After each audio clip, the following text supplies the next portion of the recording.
Olá, amigas e amigos do Bedelho Filosófico. Estamos a assistir,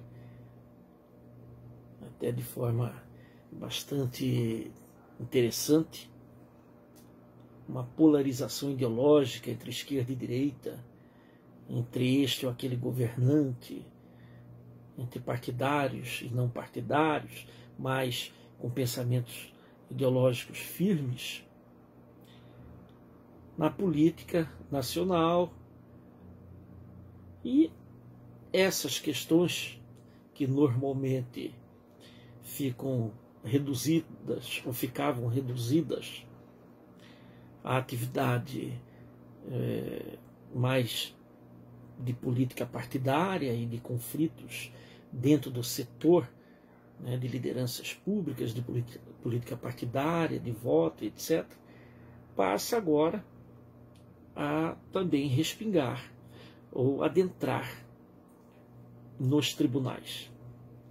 E ao adentrar nos tribunais, vimos que falta para boa parcela dos críticos e dos que assim se permitem conhecer por dentro a justiça brasileira, falta um certo sentido de conhecimento, de informação sobre a forma com que a justiça está sedimentada no mundo democrático. E quando eu falo no mundo democrático, eu descarto todo aquele mundo, aquele viés de sistemas autoritários em que a justiça não é autônoma, independente e não tem, vamos dizer assim, segurança nenhuma para decidir. Graças a Deus, conquistamos o espaço democrático e nele estamos a entender esse funcionamento, esse mecanismo todo da justiça brasileira, com os seus tribunais e os seus juízes, desde a primeira instância até a mais alta Corte de Justiça, que é o Supremo Tribunal Federal. E hoje é normal, nas esquinas, nos bares, e agora com a pandemia, com essa realidade da Covid-19 dentro do ambiente familiar, sobre acerto e desacerto de questões que antes estavam reduzidas ao mundo jurídico. E aí, quando eu falo em mundo jurídico, eu incluo todos os agentes que operam neste mundo. Defensores públicos, advogados, promotores, delegados de polícia, procuradores, e os próprios juízes, os próprios magistrados. Então, saiu desse meio e ganhou as ruas. E as ruas têm feito críticas,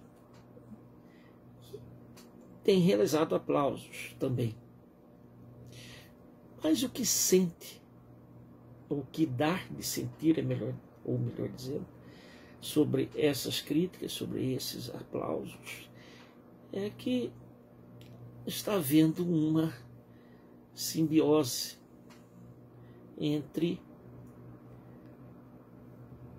essas decisões judiciais, e aí vem a confusão, com ideologias político-partidárias, ou mesmo daquela forma de sentir-se politicamente engajados dentro da sociedade entre esquerda e direita. Essa polarização muito interessante e muito importante, que mostra aqueles que têm como primazia a igualdade e aqueles que têm como primazia a eficiência. Aqueles que entendem que deve haver uma igualdade no início, no começo, e aqueles que entendem que naturalmente as pessoas são desiguais. E aí vale a concorrência e os talentos afloram, a inteligência aflora, né, a capacidade de cada um e etc. Então há dentro, e assim foi um resumo bastante apertado, uma síntese apertada do que seja um e outro, mas em princípio está aí, né, colocado como a esquerda com viés mais social e com uma vocação mais internacional, e a direita com um viés mais nacional, né, e partindo de uma aceitação natural da desigualdade, porque para a direita não há como se conceber uma igualdade de todos, porque isso poderá tolir a eficiência, esse modelo de galgar dentro da sociedade seu espaço, dado talentos, inteligência, condições para isso, naturais, pessoais, etc. E essa polarização, ela tem chegado aos tribunais. E os juízes devem estar preparados para isso, em especial aqueles que atuam na área de direito agrário, aqueles que atuam na área de ações coletivas, aqueles que atuam na área de saúde, aqueles que atuam na área de direito público, de empresas. Todos esses, em especiais esses magistrados, devem se ater profundamente, em termos reflexivos, sobre o seu papel como julgadores numa sociedade aquecida desta forma pelos debates e por essa dicotomia, essa relação binária entre um lado e outro. Claro está que o magistrado não é um ser fora do mundo, é um ser dentro do mundo, enquanto está no mundo. É um ser imanente. E ele não transcende esse mundo.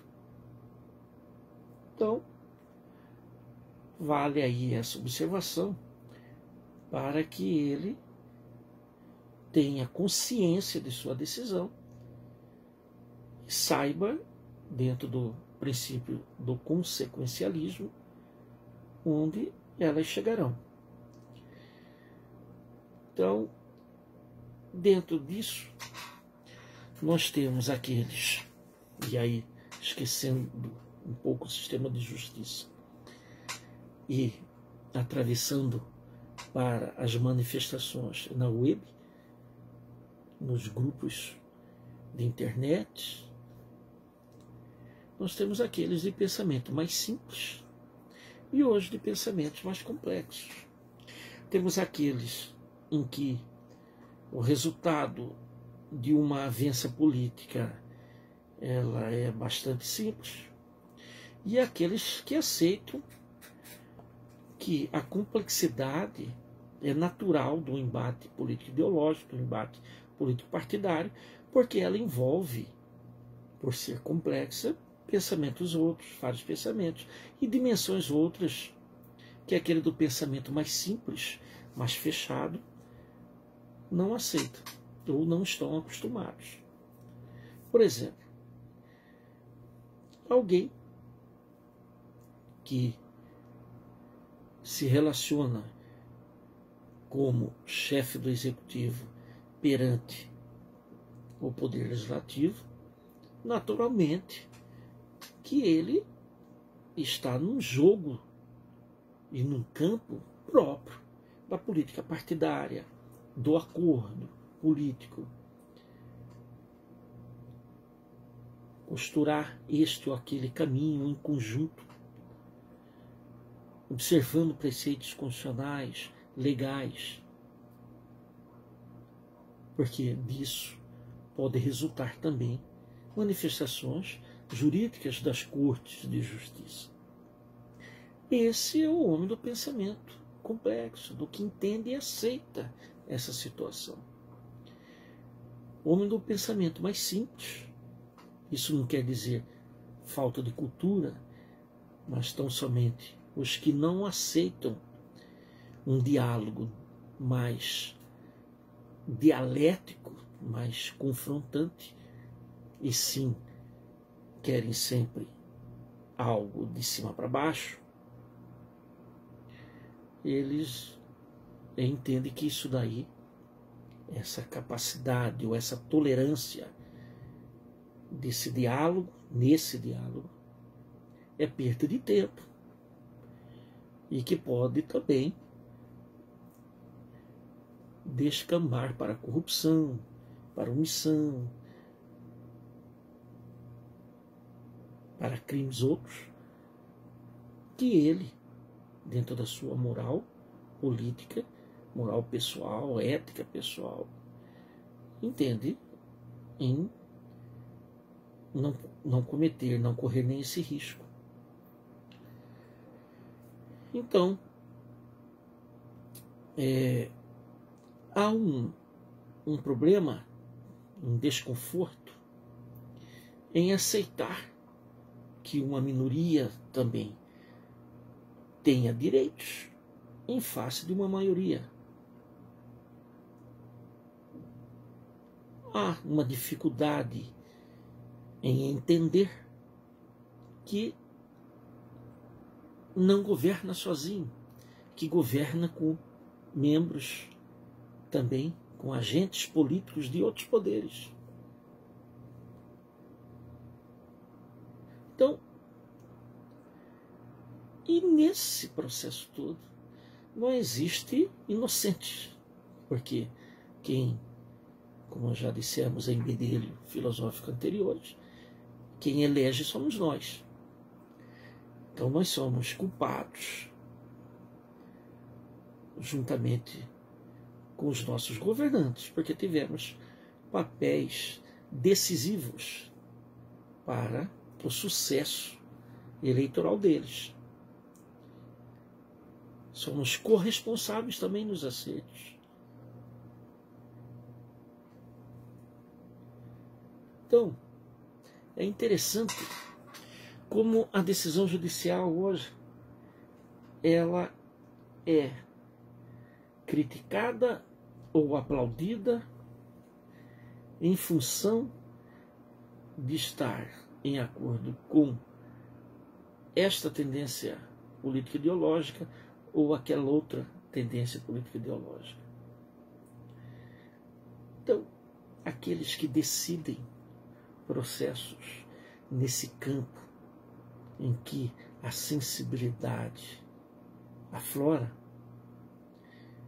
devem, como magistrados, se aprofundar mais em estudos não só do direito, como de outras áreas, como a política, a sociologia, a filosofia. E se não há vocação para isso, tem que ser humilde e pedir para trocar de lugar, para ir para um outro lugar, que você se torna, de certa forma, mais recluso e não tem que dar diariamente satisfações para a sociedade, diariamente, eu digo satisfação sempre tem que dar, mas no cotidiano, para essas inserções de críticas que passa a ser e passaram a ser normais na contemporaneidade. A democracia hoje exige uma compreensão maior deste fenômeno do que do século passado. Estamos aí em plena ascensão dessa tecnologia que nos faz conhecer, ainda que sem profundidade, nos faz entender superficialmente, detalhes que antes não entendíamos. Somado a isso, tem aqueles, como já tivemos oportunidade também de escrever no Bedelho Filosófico, junto ao jornal A Gazeta, aos domingos, querem palpitar, sem conhecimento de causa. Os que têm conhecimento de causa estão aí profundamente sentido e ressentido de terem que aturar humildemente as falas daqueles que assim se portam como novos conhecedores das coisas que, ainda que não tenham estudado sobre elas, mas que leram em algum lugar da internet, ainda que ligeiramente. É por aí.